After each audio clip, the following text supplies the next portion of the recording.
tutakuwa na fursa ya kuweza kuelimishwa na kufahamishwa kuhusiana na masuala mengi sana ambayo yanatuhusiana msikilizaji ama yatuhusu. Kumbuka tukizungumzia mahakama ya kadhi tunazungumzia kuhusiana na sheria. Sheria aina mbili, kuna sheria ya kitaifa ya nchi na vile vile tunazungumzia sheria ambayo inahusiana na dini hii. Basi bila kupoteza wakati, baada ya muda si mrefu tutakuwa tunaungana na Sheikh wetu ambaye tuko naye hapa, Sheikh Yusuf Abu Hamza, ambaye atakuwa anatuelimisha sana msikilizaji. Leo hii kama ulikuwa unatufuatilia katika mitandao ya kijamii, tunazungumzia kuhusiana na khulu, ambaye ni khulu hii ni mwanamke kuomba talaka, ikiwa ni katika sehemu ya pili. Sehemu ya kwanza, kama ulikuwa mwenye kutufuatilia wiki jana msikilizaji, tulikuwa tunazungumzia kuhusiana na swali kuu ambalo lilikuwa ni kwamba je, mwanamke anaweza kuomba talaka? Na tukaelezewa, tukafafanuliwa vizuri sana na Sheikh wetu Sheikh Abu Hamza kwamba mtiririko ni kwamba inaruhusiwa kisheria, anaweza kuiomba talaka, ni vizuri afuate zile sheria za msingi. Je, ni mambo gani ya kimsingi ambayo yamekosekana katika ndoa ndio maana akaiomba talaka yenyewe? Lakini si kwangu kuzungumza, kuna Sheikh wangu hapa, Sheikh Abu Hamza. Assalamu alaykum wa rahmatullahi wa barakatuh. Wa alaykum salam wa rahmatullahi ta'ala wa barakatuh. Nafurahi kila wakati tukipatana kwa sababu najua mada itakuwa pana na tutazungumza hapa na tutaelewana kabisa. Alhamdulillah. Na pia manufaa ya wasikilizaji wetu. Shukran zaidi. Na pengine kusherehesha wiki jana, kwa sababu wiki jana tulikuwa tumezungumzia kuhusiana na swala kuu, nadhani ilikuwa ni kuhusiana na mwanamke kwanza anaruhusiwa kuomba talaka kisheria, na nadhani Sheikh ulituelezea vizuri kusema ni kwa anaruhusiwa. Naam, kama tulivyosema wiki jana ni kwamba mwanamke ameruhusiwa kuomba talaka. Jambo la msingi ambalo tunafaa kuelewa ni kwamba Uislamu ni dini ambayo imempa kila mmoja haki yake. Kabisa. Mwanamume ana haki zake na mwanamke vile vile amepewa haki. Na moja katika haki ya mwanamke ni kule itakapokuwa hii ndoa inamkwaza, labda itakapokuwa hiyo ndoa haiwezekani tena, malengo na dhamira ya ile ndoa imekosekana, basi ana haki ya kisheria na kimsingi ya kuweza kujiondoa katika ile ndoa. Tulitaja tu baadhi za sababu ambazo zinaweza tunasema zinachukuliwa kwa uzito, ambayo mwanamke anaweza akatumia kama sababu cha yeye kutaka kujiondoa katika ile ndoa. Tulitaja kwamba ikiwa kuna tofauti ambayo haiwezi ikawa suluhishwa, irreconcilable difference, tofauti isosuluhika. Kuna matatizo ya mara kwa mara, na matatizo yote yatokana na jambo kama lile. Kwa mfano, ile mwanamke na yule mwanamume, kati yao yule mwanamume labda ana tabia za mahawara, ana tabia yani ile kipindi kile yanazungumzwa wiki hii na wiki ijayo tena yanarudiwa. Kila wakati kuna kuwa na jambo ambalo limefikia pahala kwamba hawawezi wakaelewana. Pana ubishi mkubwa baina yao, pana ugomvi mkubwa baina yao. Kila wakati wakikaa katika kuzungumza ni ugomvi, kila wakisalimiana ndani ya nyumba ni ugomvi, basi inakuwa wale watu wawili hawawezi wakaishi pamoja. Tulizungumzia vile vile kwamba ikiwa ile mawadda itakuwa imekwisha, mawadda ikiwa ni moja katika nguzo za ile ndoa, kwamba tulisema lazima ndoa ipatikane rahma wa mawadda, mapenzi ndani ya ndoa. Ikiwa itakuwa haiko tena, basi hii ni nguzo muhimu katika ile ndoa, basi vile vile inawezekana ile ndoa haiwezekani kuendelea. Tumesema kwamba ikiwa kwa mfano kuna tofauti ya kidini, difference in religion, kuna tofauti ya kidini, huyu mtu labda wakati wakioana alikuwa Muislamu, hivi na kadha, lakini ikafika wakati yeye akawa sasa si Muislamu tena, yeye tena hapendi dini, hataki dini tena, si Muislamu, labda ameingia dini nyingine ama nini, mwanamke ana haki hapo ya kujitoa katika ndoa kama hii. Tumezungumzia vitu kama vile ikiwa yule mwanamume anamlazimisha yule mwanamke katika mambo ambaye ni kinyume na dini, moral activities.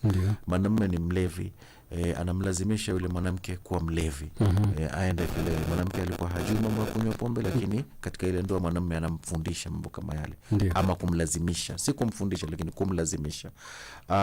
Kuna mambo mengine kama kwa mfano mwanamume amefungwa, amefanya makosa labda criminal offense na amefungwa, yule mwanamume hukumiwa kwenda jela kipindi maalum, kipindi fulani basi kirefu, yule mwanamke ana haki ana haki yule mwanamke ya kwenda kujiondoa kama yeye anaona kwamba hawezi akavumilia na hawezi akasubiri katika ile ndoa. Ndio. Kingine vile vile ni kwamba ikiwa yule mwanamume tunasema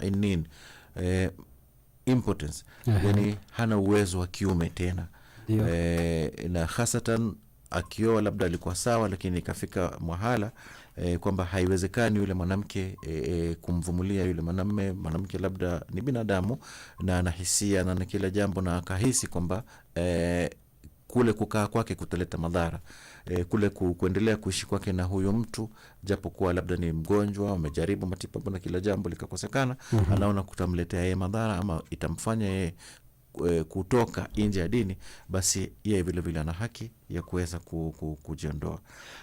Vile vile ikiwa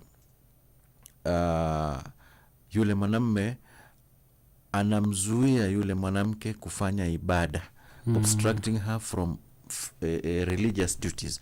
Kwa mfano yule mwanamume akimwona akiswali pale nyumbani humpiga, akimwona akiswali pale nyumbani huondoa ile mkeka kuswali, labda amefanya mazingira yani akawa yule mwanamke asifanye ibada, yani anamzuia kufanya ibada. Ndio. Hii vile vile yule mwanamke akiona kwamba hawezi akavumilia katika ile ndoa, hizi ni katika sababu. Mwisho tulisema abuse, labda yule bwana ni mtu anafanya dhulma za kumpiga yule mwanamke, kumdhulumu kimawazo, kumdhulumu kimapeni, kumdhulumu kwa haki zake, kumdhulumu kwa unyumba, kumdhulumu, dhulma tu ya aina yoyote ambayo inawezekana, labda anawachwa njaa, halishwi, hapewi mahitaji, matibabu zake hakuna, basi ikiwa itakuwa ni dhulma ambazo zinaendelea pale, ana haki katika kujiondoa. Kwa hivyo hizi ni haki za kimsingi. Ndio. Hapa sasa leo tukianza kuzungumza ndugu yangu Abubakar, ni kwamba ikiwa ana sababu huyu mwanamke, ndipo zile sababu anakwenda nazo kwa kadhi, ili yule kadhi aweze kuamua katika ombi la yule mwanamume. Yule mwanamke anatuma ombi ambayo tunaita kule mahakamani inaitwa petition. Okay. Ana petition ile mahakama ya kadhi kwa kutaka kujiondoa kwa haya mambo ambayo tumeyataja. Lazima kwanza ile petition ya yule mwanamke iwe very specific, iwe ni kitu gani ambacho anakitaka. Huwezi kwenda kwa kadhi, kwa mfano wewe unataka kumtishia tu yule mume, kumtishatisha, labda umekwenda kwa kadhi, lakini kadhi amuite yule mume, basi yule mume azungumziwe ama ambiwe ama ndio raha yako, lakini nia haswa haikuwa kwamba wataka kuachana. Nia yako ilikuwa kwamba labda kumtisha ama labda ilikuwa kutafuta forum ambayo wewe na yule mume mweza kuitwa pamoja. Hii si jukumu la kadhi. Kwa hivyo ile petition lazima iwe muayyan, lazima awe ameainisha kwamba ni nini haswa malilio yake kwa hii mahakama anachotaka. Ndiyo. Na ikiwa ndio hii hula, lazima aithibitishe kwa vielezo ambavyo vitaelezea kumpa nguvu ya kwamba huyu bwana kanifanyia kadhaa kadhaa kadhaa kadhaa. Alafu zaidi ya yote, mwanzo lazima vile vile ajieleze kwamba ni mke wa huyu fulani kwa ndoa ambayo walifanya wakati fulani, na ni ndoa ambayo ilifanyia kidini, ilifanyika kisawasawa kisheria, na ndoa ilokubalika na wakajulikana kwamba ni mke na mume. Okay. Kwa sababu hapo ndo tunaingia sasa jukumu la kadhi katika khulu, wakati ambapo mwanamke amekuja anasema kwamba anataka ndoa ivunjiliwe mbali ama tumalize ndoa yenyewe. Kwa sababu ustadh atakuja yule pengine kadhi atakuwa na fursa gani? Atakuwa anasikiza kesi baada ya nyingine, itabidi awaite wote wawili ama atasikiza upande mmoja ama itakuwaje ustadh? Kwanza mwanzo ana majukumu kadhi katika hali kama hii. Ndiyo.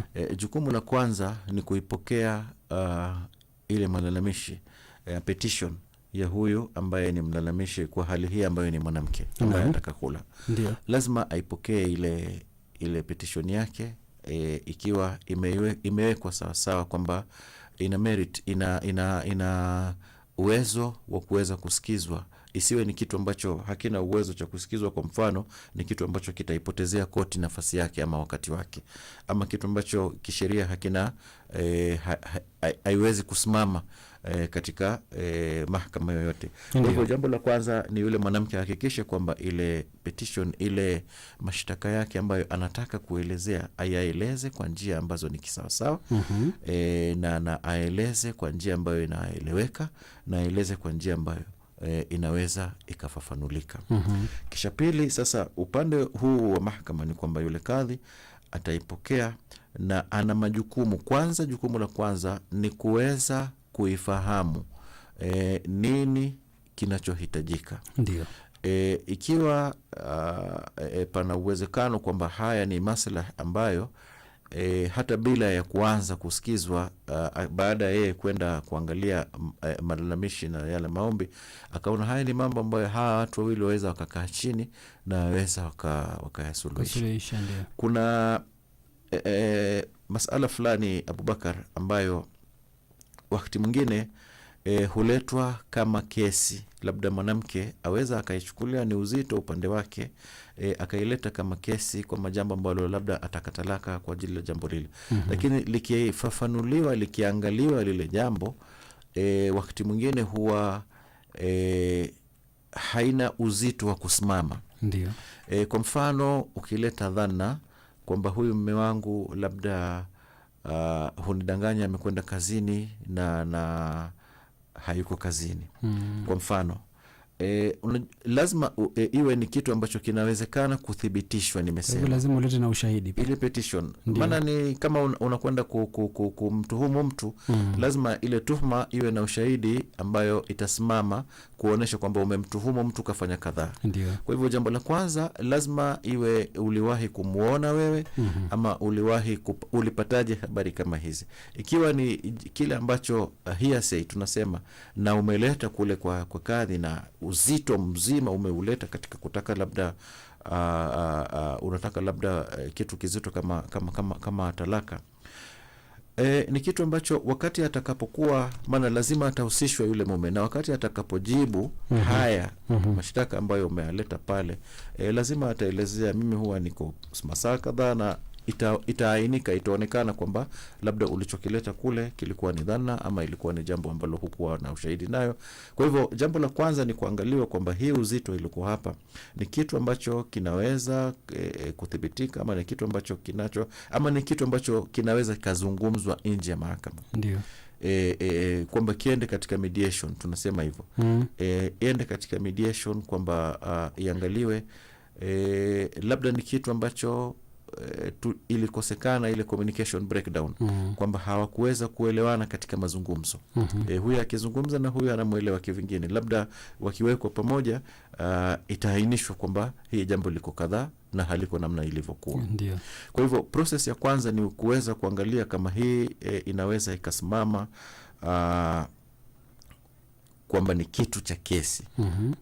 Ikiwa ana haya ambayo tumeyataja, mengine labda kafanyiwa kadhaa, na yale ambayo ametaja yanaweza yakathibitishwa, watoto hawakuenda skuli, watoto wako nyumbani, nini, huu bwana ni mzembe, huu bwana hafanyi majukumu yake, hafanyi kadhaa, haonekani nyumbani na kadhaa, na inaweza ikathibitishwa, basi yule bwana naye anaweza akahusishwa hapa kwamba haya ndiyo mashtaka dhidi yako.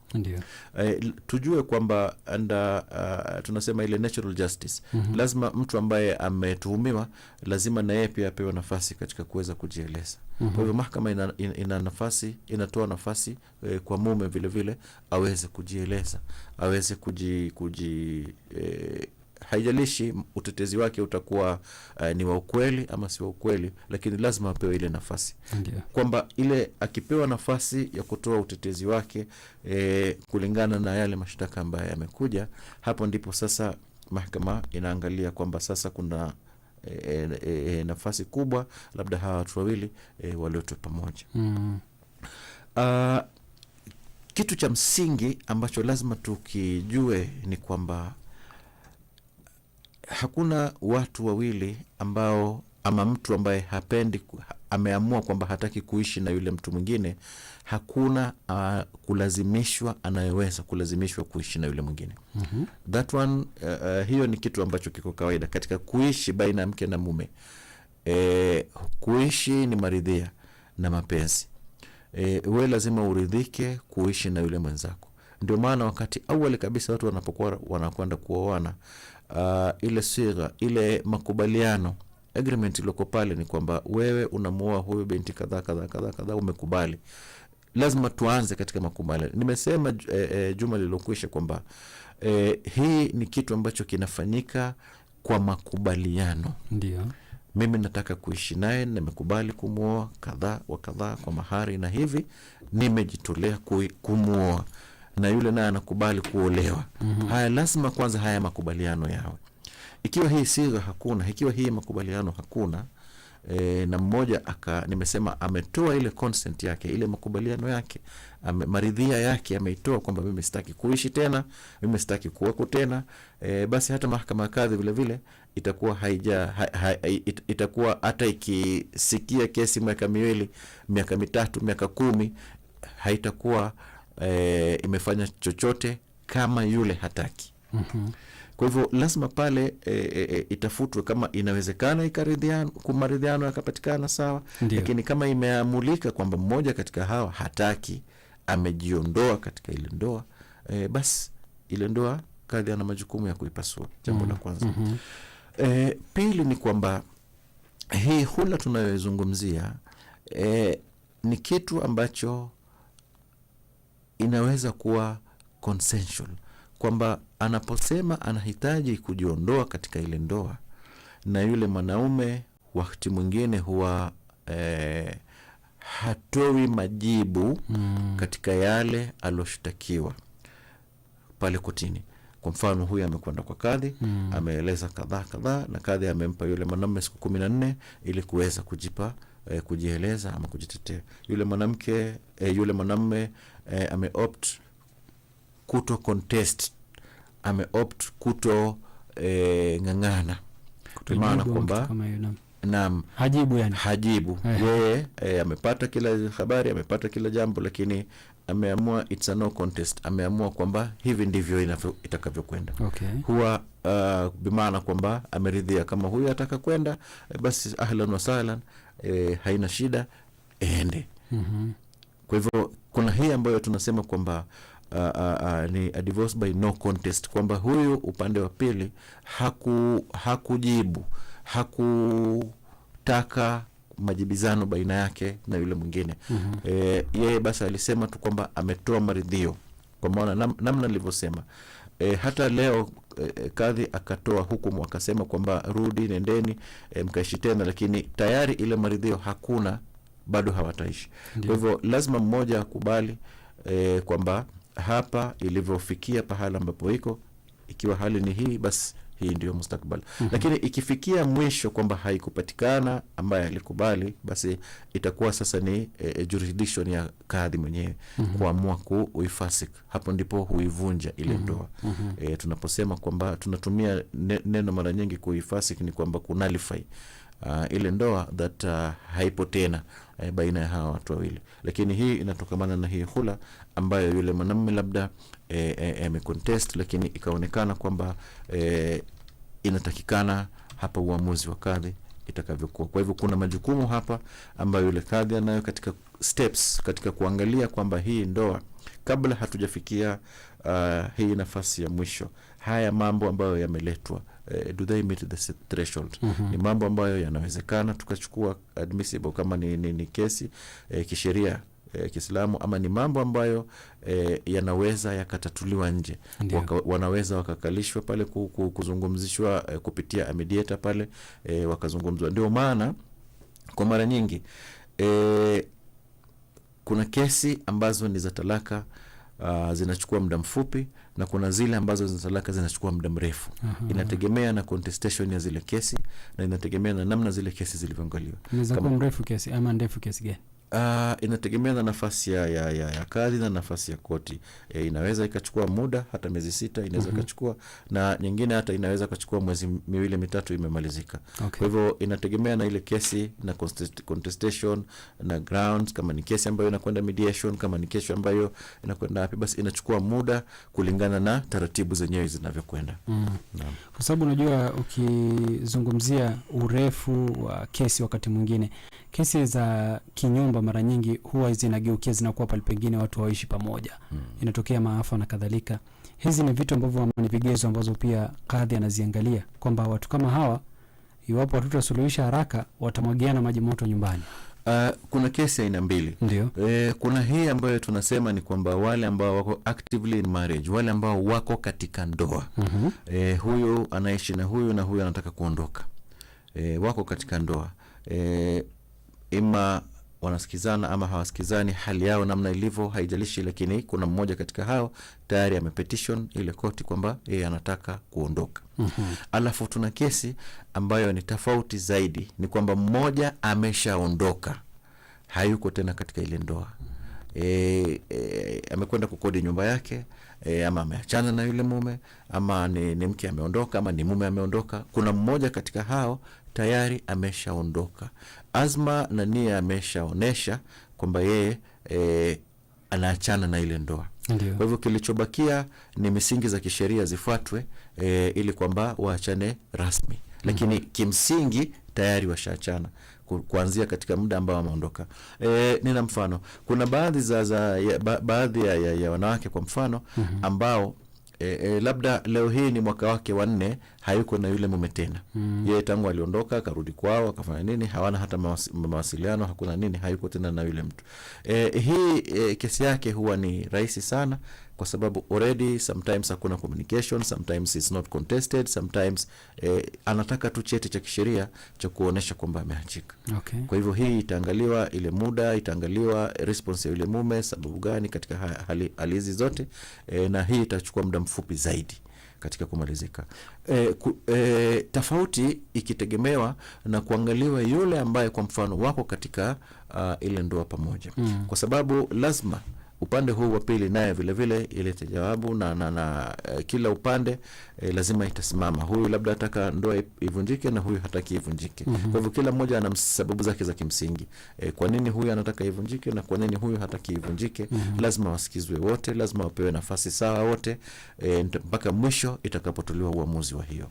Kwa hivyo ikiwa wao wameamua kwamba kipindi chote cha ile kesi wao wanaishi pamoja, basi wataendelea kuishi pamoja mpaka siku ambayo kesi itakwisha. Kwa hivyo kadhi hawezi kutoa amri ama atoe hukumu kwa upande mmoja, lazima asikize upande wote. Lazima upande zote zisikizwe. Inakuwaje mtu kama ulivyosema siku 14? Hizi siku 14 zimelapse, zimepita.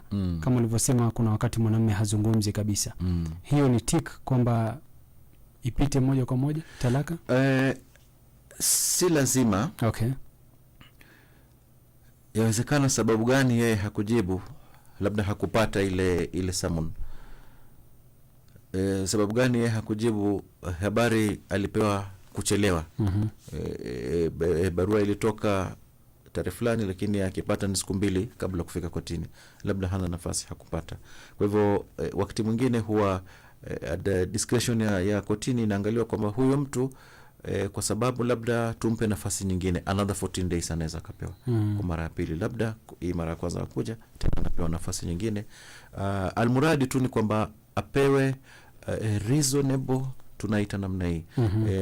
Kwa sababu for justice to be served lazima the other party apewe reasonable na ample time ya kuweza kurespond, ya kuweza kujua kwamba yeye ametuhumiwa. Kwa hivyo na yeye ajitayarishe katika kuja. Ikifika ikaangaliwa kwamba huyo mtu aliitwa, huyo mtu hakuja, huyo mtu yuko tu, huyo mtu wengine labda anaweza kusema wanafanya ujeuri tu, ameamua wacha iwe namna hivyo, sitaki basi kwa vyovyote vile, hapo ndipo ile uamuzi ya kwamba it's no contest itaingiliwa pale. Naam. Msikilizaji, kumbuka unaweza kuchangia kama una maswali yote ambayo yanahusiana pengine na talaka na vitu kama hivi, na pengine unataka ufafanuzi kwa shekhi wetu. Tuko naye hapa mpaka mwendo wa saa 6 dakika 55. Kwa hivyo kama una maswali yote tupigie simu hapa kupitia 0727444454 ama 0738648881. Kumbuka nambari za arafa ni 0783444454 na maswali yako tutakuwa tunaweza kujibiwa papa hapa. Msikilizaji, tuko naye shekhi wetu leo hii, tunazungumzia kuhusiana na hii khulu ambaye ni nafasi ya mwanamke huyu kuweza kuomba talaka. Watu wengi wanauliza swali hili sana, je, mwanamke anaweza? Tumeelezewa bora misingi ziangaliwe na vitu kama hivi, lakini mwanamke ana uhuru na ana uwezo wa kuomba talaka. Ustadh, kuna swali hili la mawaddata ambayo ni mapenzi nadhani na mahaba katika ndoa, kwamba imefikia pahali imeisha. Na kitu kama mapenzi wakati mwingine huwa inazaa vitu vingine. Mtu kakuwa kwamba hakupendi mara moja, saa zingine mwanamke anasema anakupenda, mara kesho mapenzi yameisha na vitu kama hivi. Inakuja sana kwa ndani ya ndoa. Sasa iwapo labda pengine ameamka akagundua leo ni kama huyu jamaa sijui tulipatana wapi, simpendi. Ustadhi, hii akaenda labda pengine akaenda katika mahakama ya kadhi, akasema mimi kama hii ndoa imenichosha. Inatosha kusema kwamba mimi simpendi, ama lazima atoe na visababu kwamba alifanya hii, akafanya hii, ama inatosha tu yenyewe kusema kwamba mimi simpendi? Katika kipindi kilichokwisha tulizungumzia hadithi mbili za Mtume sallallahu alaihi wasallam. Hadithi ya kwanza tulizungumzia hadithi ambayo Mtume sallallahu alaihi wasallam ameelezea kwamba mwanamke ambaye ataomba talaka hataipata harufu ya peponi. Na tulisema dhamira ya Mtume sallallahu alaihi wasallam hapa ilikuwa ni kuzuia talaka zisizo na sababu, talaka za kiholela. Mtu hana sababu za kimsingi na sababu za kiholela ambayo labda mwanamke anaweza tu kuamka nayo. Kwa hivyo hadithi hii ya Mtume sallallahu alaihi wasallam ilikuwa ni msingi ya kuzuia mambo kama haya, abuse ya hii ndoa, kwamba watu wasichukulie ni kitu ambacho unaweza ukaingia na kutoka kama utakavyo wewe. Hii ndio maana Mtume sallallahu alaihi wasallam hasatan alizungumzia wanawake katika hila kama hizi. Lakini kwa upande wa pili tulizungumzia hadithi ya pili ambayo ndio hadithi iliyosimamisha iliyoipa nguvu na uwezo wa hula. Tukamzungumzia mwanamke ambaye alimkujia Mtume sallallahu alaihi wasallam na kudai kutaka kumwacha mume wake, na alimsifu yule mume wake kwa sifa zote za uzuri, kwamba yeye ni mtu mzuri, yeye ni mtu anaswali, yeye ni mtu wa ibada, yeye ni mtu roho nzuri, yeye kila jambo katika sifa kwamba yule mwanamume anayo. Ila Mtume akamuuliza shida nini? Huyo mwanamke akasema tatizo ni kwamba kuendelea mimi kuishi naye kunaweza kunifanya mimi nikafanya kinyume na dini ama kinyume cha sheria. Kwa mfano nikamchukia, kwa mfano kitu ambacho kwangu na hofia nafsi yangu kwamba mimi itanifanya kitu ambacho nitafanya hakitakuwa kinapendeza katika dini. Kwa hivyo kwa msingi wa haya mawili ambayo tuliyazungumza wiki jana ni kwamba ana haki yule mwanamke ikiwa inamkwaza ile ndoa, ikiwa anakwazika, sio tu kwamba kiholela tu kwamba niseme labda kampata mwingine amemdanganya kule, basi anatafuta visababu vidogo vidogo huku kiholela, sababu zisizo na msingi. Ndio maana nimesema kwamba kadhi ana haki ya kuziangalia zile sababu ambazo huyu ameleta na kama inaweza ikasimama kwamba yule mwingine ni tuhuma ambazo zinaweza zikasimama. Kwa hivyo lazima aje na sababu ambazo ni za msingi, na sababu za msingi tunajua ni nyingi kama tulivyozitaja, hizi dhulma na mambo kama ambayo yale tunaona kwamba yanamkwaza kuendelea kuishi kwake katika ile ndoa. Ndoa ni kuvumilia na kuhusu mawada ambayo umezungumzia kukosekana, haya ni mambo ya kikawaida katika ndoa, ni mambo ya kikawaida hata yalimsibu Mtume sallallahu alaihi wasallam. Lakini kitu cha msingi ni kwamba wakati mapenzi hushuka kisha hupanda na hushuka tena, wakati mwingine hushuka na ikae muda mrefu kabla kupanda. Kwa hivyo baada ya watu kuja pamoja, kuna njia mbalimbali watafanya katika kuhuisha ile ndoa yao. Kitu ambacho wewe unazungumzia kwamba kwa sasa labda mapenzi yamekwisha, ndoa nyingi zinavunjika, ni intentional, ni nia ambayo watu wenyewe wanaweka kwamba hii ndoa siitaki tena. Lakini ikiwa anaitaka ile ndoa, basi hakuna kisababu itakayomzuia katika kufanya juhudi zote ili kuweza kuisawazisha na kuirudisha ile mapenzi iliyopotea. Huchukua muda katika kufanya hivyo, lakini ni kitu ambacho journey of life, ni kitu ambacho kinaendelea ndani ya maisha. Ni kitu cha kila siku, ni kitu cha kujaribiwa, ni kitu cha kufanya. Lakini ikifika pahala kwamba ile azma ya ndoa imekosekana, imefika pahala kwamba kunayo mmoja kama nilivyokuambia katika hawa ambaye ameamua kwamba sasa hii ndoa siitaki tena, kwa nia ya kwamba hataki kuiendelesha, basi itakosekana, na itakosekana kabisa ile mapenzi, na haitakuweko wala haitarudi. Kwa hivyo huwa ni nia ya hawa wanandoa kuweza kutaka kuendelea katika ile ndoa au kutoendelea katika ile ndoa. Nadhani wiki jana uliweza kuligusia hili swali ambalo nalileta kwamba mwanamume yeye ana uhuru na amepatiwa kisheria lazima ndoa pengine talaka itakuwa 3.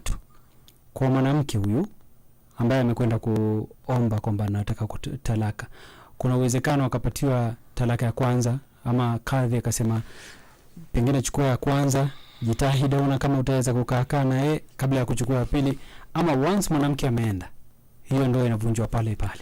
Tahadhari kubwa iliyoko baina ya talaka hizi mbili ni tofauti baina ya hizi talaka. Ni kwamba ikiwa nilisema mwanamume humiliki talaka, na ikiwa ni mwanamume ndiye ambaye anaitoa ile talaka, basi amepewa nafasi ya kutoa talaka ya kwanza, kisha ataendelea na maisha. Anaweza kumrudisha yule mke baada ya talaka ya kwanza, baada ya kumaliza kile kipindi chake cha ida akarudi, wakatoa kipindi, wakati mwingine talaka ya pili, bado wanaendelea kuishi hadi atakapofikia talaka ya 3. Hizi talaka mbili za mwanzo ni zile ambazo talaka tunaziita rajaia, ni talaka za ambazo zinamkubalia kisheria kuweza kurejeleana tena na mke wake. Naam. Baada ya talaka ya 3 hakuna kurejeana mpaka yule mwanamke aolewe na mume mwingine, na hii ndoa huwa imekwisha hivyo. Lakini kwa upande huu mwingine, tukizungumzia hula, kwa upande huu mwingine wa mwanamke, tahadhari kubwa iliyoko ni kwamba haina nafasi ya kwamba hii ni ya kwanza, kisha hii ni ya pili, kisha hii ni ya 3, kisha turejeane katikati tusirejeane. Hula huwa ni one off, huwa ni mara moja. Ikiwa kama nilivyosema, yule mwanamke akidai kwamba yeye ataka ile talaka yake, ataka kujiondoa, kujivua katika ile ndoa, na by not contesting, yani ikawa yule mume hakuingilia kati, yule mume aliamua kumkubalia, kwa sababu hula ina nafasi ya mutual agreement, ina nafasi ya makubaliano, kwamba yule mwanamke atamrejeshea mahari yake yule mume na mambo imemalizika. Watakubaliana kimoja hata bila ya kwenda mahakamani. Wakati alipomwambia mume wake, na mume wake akamwambia basi kama hivyo utanirejelea na tutamaliza, kama ilivyokuja katika hadithi ya Mtume. Kwa hivyo ikiwa kumekuwa na ile mutual ile upamoja wa maridhiano na kuelewana, basi imemalizikia pale, na huyu mwanamke anaondoka na hakuna kurejeana tena. Na ikiwa pia itakwenda into contest, kama tulivyosema, itakwenda katika kesi mahakamani na nini kule kwa kadhi, mpaka mwisho kadhi akaifasi kile ndoa, akaivunja ile ndoa, vile vile hapo hakuna marejeano. Inakuwa ile ndoa imekwisha na kila mmoja anakwenda njia zake. Na kwa mwanamume anaweza kutoa talaka 3 mara moja? Maulama wengi wamekataa hili kwamba la kimsingi ni kwamba haifai kutoa kila kwa pamoja, na wengi wamechukulia kwamba hata ukitoa 3 kwa pamoja tutahesabu kwamba ni moja, ili kupeana ile nafasi tena. Turejee hapa katika, kuna huyu mwanamume ambaye umesema labda yuko jela, amekaa sana.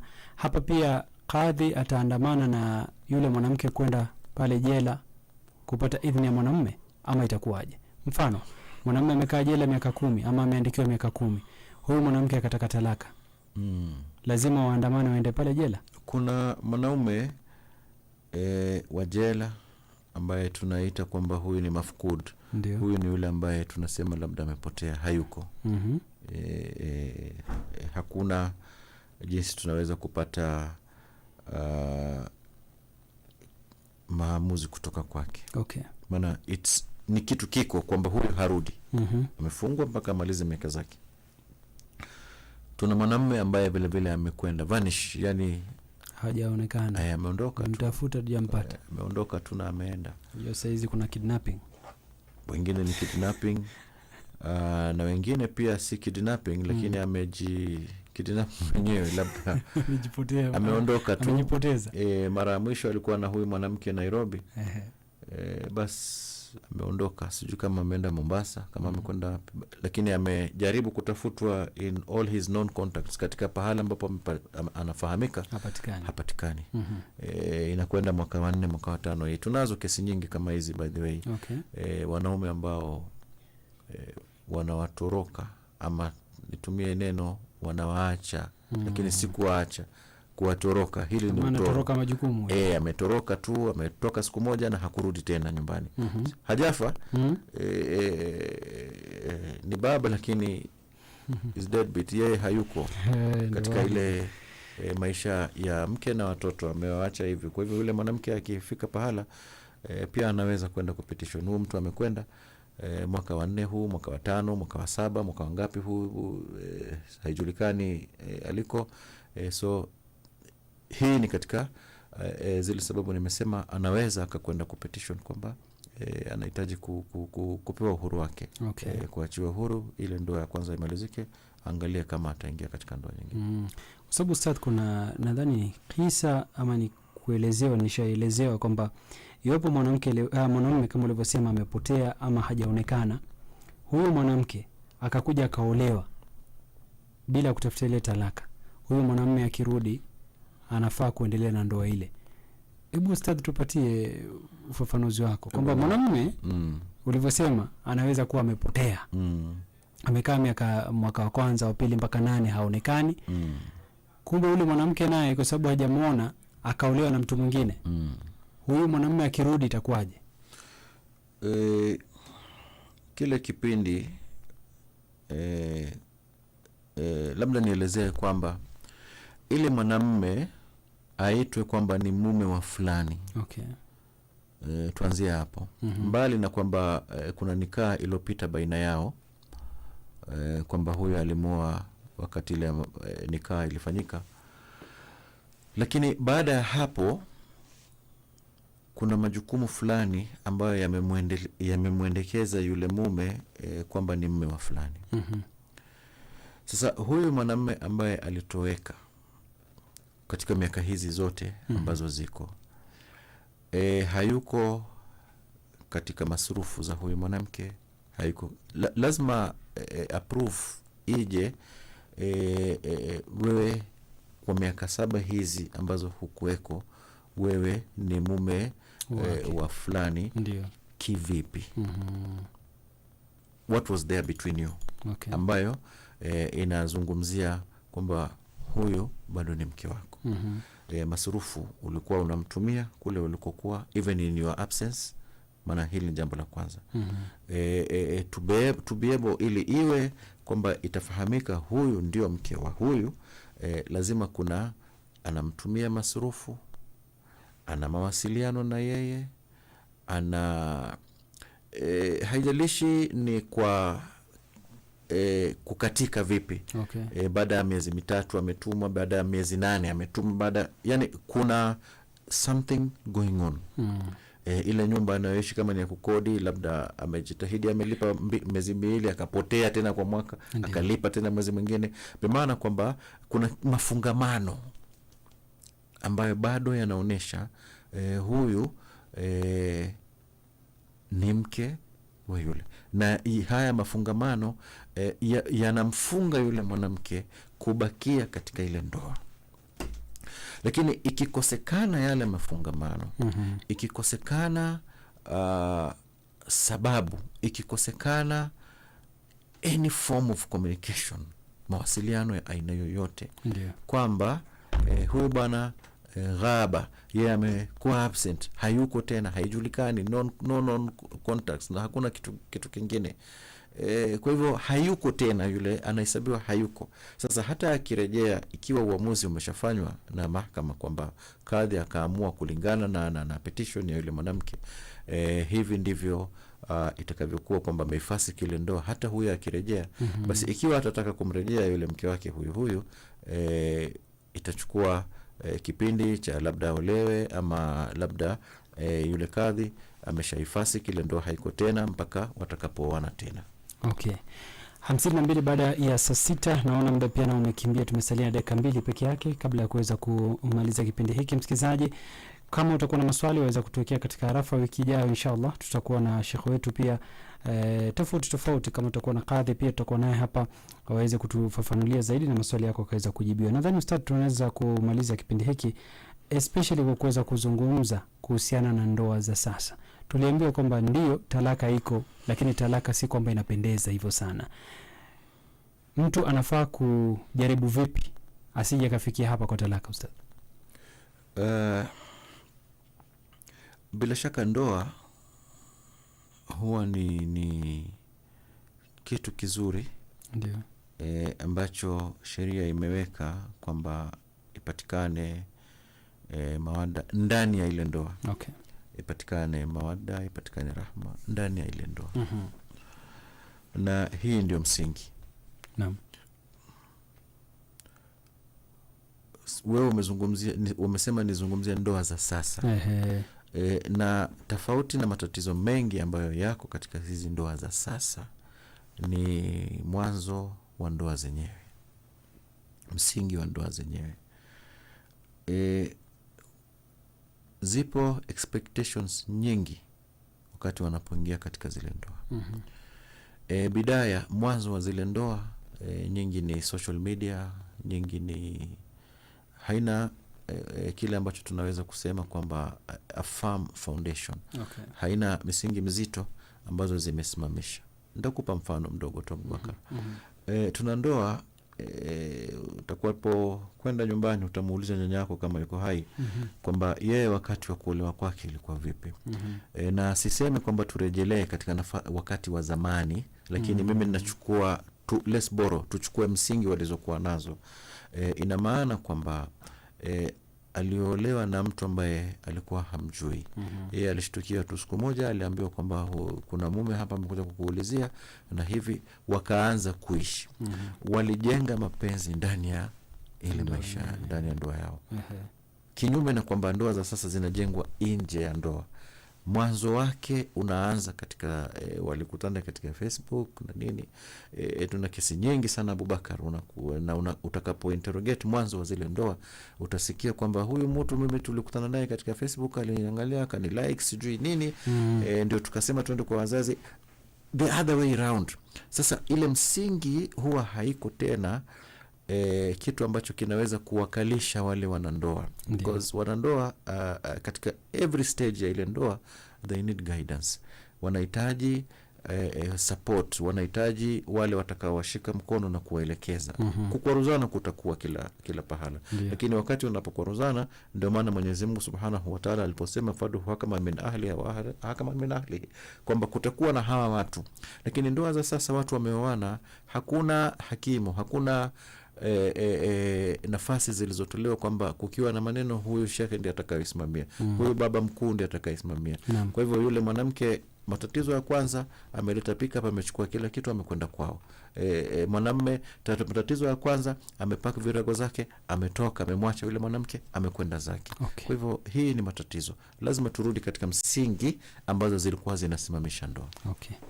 Naomba tumalizie hapo Sheikh wangu. Asante sana kwa muda wako na kuweza kutupambia kipindi hiki. Kipindi cha mwongozo wa kadhi, msikilizaji, kinakomea hapa, lakini kumbuka pia katika mtandao wa kijamii utaweza kutupata pia kwa wale ambao watakuwa wanaweza kufuatilia kipindi hiki kwa kufuatilia marudio. Msikilizaji, inshallah wiki ijayo tutakuwa na kipindi sawia na hiki, kipindi cha mwongozo wa kadhi, ikiwa ni fursa ya kuweza kuelewa je, ofisi hii ya kadhi inafanya vipi na mambo mengi tu ambayo yanahusiana ndani yake. Msikilizaji, usiondoke. Mwendo wa saa 7 tutakuwa tunaweza kupokea adhan ya swala ya dhuhuri. Hadi wakati huo, maasalam. Assalamu alaikum wa rahmatullahi wa barakatuhu. My name is Aisha Prime, and you're listening to 95.0 Iqra FM, the station with a difference. When you're listening today and every day, listen with your heart, not only your ear.